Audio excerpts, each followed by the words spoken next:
नमस्कार, स्वागत है आपका तेज युग न्यूज में। मैं हूं आपके साथ शालिनी। आइए बढ़ते हैं आज की बड़ी खबर की ओर। सीएम सफेद टेबल पर बैठकर काला झूठ बोलते हैं। लखनऊ में बोले अखिलेश, हमारे मुख्यमंत्री नासमझ, इनको कुछ पता ही नहीं है। लखनऊ में अखिलेश यादव ने मुख्यमंत्री योगी आदित्यनाथ पर आरोप लगाया है कि वो झूठ बोलते हैं। उन्होंने कहा, मुख्यमंत्री सफेद टेबल पर बैठकर काला झूठ बोलते हैं। साथ ही बिना नाम लिए कहा कि ये उत्तराखंड से आए, इन्हें वहीं भेज दिया जाए। घुसपैठिए हैं ये विचारधारा से भी घुसपैठिए हैं। ये बीजेपी के सदस्य नहीं थे, ये घुसपैठिए के सदस्य थे। कोई बताएगा कि ये किस पार्टी के सदस्य थे?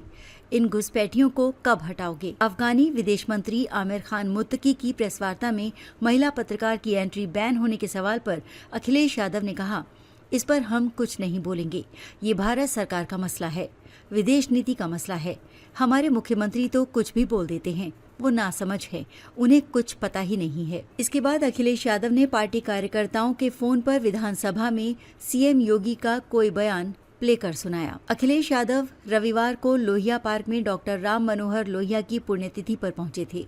यहाँ उन्होंने प्रतिमा पर माल्यार्पण के बाद प्रेस वार्ता की। दलितों पर सबसे ज्यादा अत्याचार। अखिलेश यादव ने एनसीआरबी के आंकड़ों का हवाला देते हुए कहा, मौजूदा सरकार में दलितों पर अत्याचार के मामले सबसे अधिक हैं। हाल ही में वाल्मीकि समाज के बेटे की हत्या कर दी गई, लेकिन सरकार चुप है। भाजपा के जीरो टॉलरेंस के दावे झूठे हैं। असल में ये जीरो काम करने वाली सरकार है। कानून व्यवस्था संभालने वाली पुलिस को सत्तारूढ़ दल के नेताओं के राजनीतिक हित साधने में लगा दिया गया है। झूठे मुकदमे, मनमर्जी की कार्रवाई और निर्दोषों पर दबाव, यही इस सरकार का कामकाज बन गया है। भ्रष्टाचार ने सभी सीमाएं लांघी। यूपी में भ्रष्टाचार हर विभाग में गहराई तक फैला है।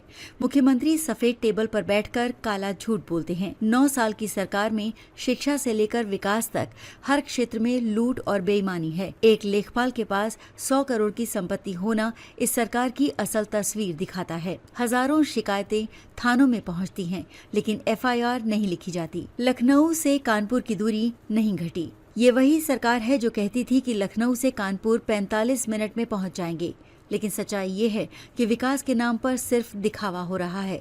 अधिकारी और अफसर बचाए जा रहे हैं, जनता के मुद्दे अनसुने हैं। JPNIC को हम बिकने नहीं देंगे। अखिलेश यादव ने JPNIC से जुड़ी सरकारी नीति पर भी निशाना साधा। उन्होंने कहा, सरकार JPNIC को बेचने की कोशिश कर रही है, लेकिन हम ऐसा होने नहीं देंगे।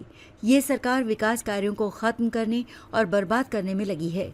नेताजी के समय जो पार्क बना था, तब एक भी पेड़ नहीं काटा गया। यही समाजवादी सोच है। सरकार जातिवाद के आधार पर अधिकारियों की तैनाती कर रही है। कई जिलों में PDA का अधिकारी तक नहीं है। सरकार सिर्फ अपनी जाति के लोगों को जिम्मेदारी दे रही है ताकि जमीन पर मनमर्जी की जा सके। सरकार आरक्षण छीन रही। हीरो के साथ साइड हीरो होता है और विलेन के साथ साइड विलेन। ये सरकार खुद सामने नहीं आती।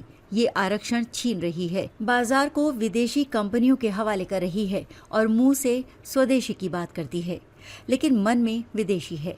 पूरा इलेक्ट्रॉनिक बाजार चीन के हाथ में जा चुका है, फिर भी भाजपा स्वदेशी का नारा देती है। व्यापारियों से मुनाफा कमाने दो, फिर उन्हीं से चंदा लो, यही भाजपा का नया राष्ट्रवाद है। PDA समाज के लोग जाग चुके हैं। यूपी में हालात इतने बिगड़ चुके हैं कि एक IPS अधिकारी की जान चली गई, सुप्रीम कोर्ट में जूता फेंका गया, कथावाचकों के बाल काट दिए गए, वाल्मीकि समाज के लड़के को पीट पीट कर मार दिया गया और सरकार सिर्फ पॉलिटिकल शो करती रही है। जनता सब देख रही है और अब समय आ गया है कि जवाब दिया जाए। पिछड़े, दलित और गरीब समाज के लोग जाग चुके हैं। हम लोहिया जी की विचारधारा से प्रेरित होकर हर गांव और मोहल्ले तक जाएंगे। बराबरी और सम्मान का समाज बनाएंगे। जनता बनाएगी समाजवादी सरकार। डॉक्टर लोहिया का सपना था समाज में समानता और न्याय। हम उसी दिशा में आगे बढ़ रहे हैं। आने वाले समय में जनता भाजपा की नाइंसाफी का जवाब समाजवादी सरकार बना कर देगी। आज हम सब लोग डॉक्टर राम मनोहर लोहिया को नमन करते हैं। नाइंसाफी और गैर बराबरी के खिलाफ डॉक्टर लोहिया ने जीवन भर संघर्ष किया। हम संकल्प लेते हैं कि डॉक्टर लोहिया के सप्त क्रांति के आंदोलन को जन जन तक पहुंचाकर PDA समाज को आर्थिक और सामाजिक सम्मान दिलाने का काम करेंगे। अब तक के लिए बस इतना ही। फिर होगी आपसे मुलाकात। तब तक के लिए नमस्कार और देखते रहिए तेज युग न्यूज।